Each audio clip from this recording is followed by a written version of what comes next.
Hello everyone and welcome back to Tush Trains. So in this episode we'll be going over why 10k steps is not enough and what you can do instead. So first off, where does this notion of 10k steps actually come from? So it comes from a Japanese pedometer ad in the 1960s, and what that Japanese pedometer ad says is something called Manpo-kei, which literally means 10,000 steps meter. The problem with this is that it was just a marketing scheme in order to get people to actually buy that pedometer. Now another problem is that steps alone do not build any type of health. Sure, it's good for movement, but it does not build any type of health specifically. Now I want you to look at the things that steps do not do, such as build muscles, strengthen tendons, boost metabolic rate, and prevent sarcopenia. All in all, walking is basically great for movement and mental clarity. I'm not disputing that. It's definitely good for mental clarity. I would know because I go on walks too, although I don't like it as much as running. But walking actually doesn't challenge your muscles, tendons, or metabolism enough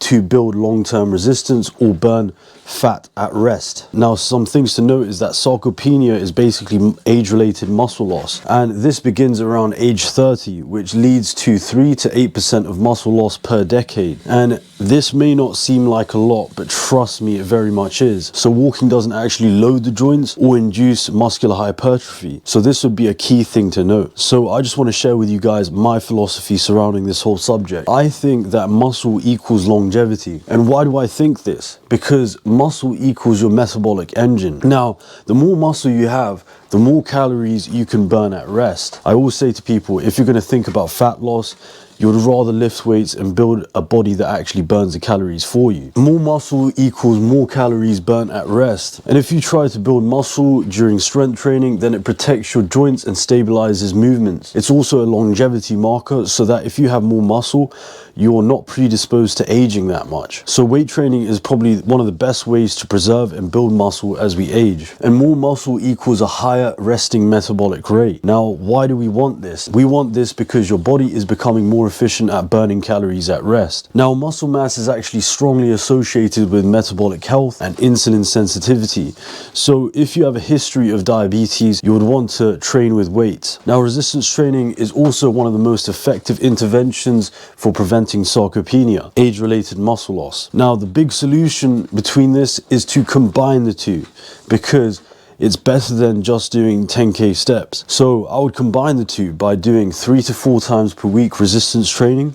I'll do zone 2 cardio for endurance, daily movement of course by getting those 10k steps a day, but you would probably do that anyway doing all of this other stuff, and mobility and recovery, which is also very important. Now, you can't shrug away the mobility and recovery because they are really crucial and really important for you. So my formula for a healthy and resilient body is that daily low intensity movement plus structured strength training leads to long-term health, better body composition, and injury prevention. Now, I want you to actually upgrade the way you think about health. I want you to think about a quote, which is, don't just move, adapt.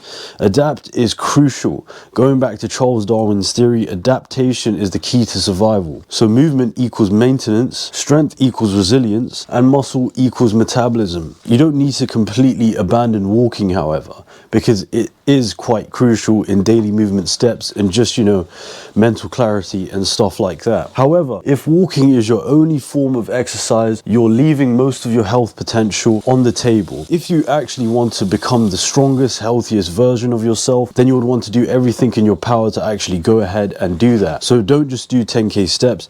Make sure to do a lot more than that in terms of strength training, in terms of endurance, in terms of walking, mobility, and recovery. I'm just going to close off this episode and say one thing, which is tell your body to adapt, not just move. Now, if you have any type of conditions such as autoimmune conditions or diseases, you have alopecia and your hair's falling out, I have written a book called From Gut to Glory, and it's on Amazon. If you just type From Gut to Glory, a holistic approach to healing alopecia, you'll find the book, and it will walk you through the blueprint I use to get my hair back and live a healthier life. So please be sure to check that one out. Anyway, that's all for today. Have a lovely day, and I'll catch you on the next one.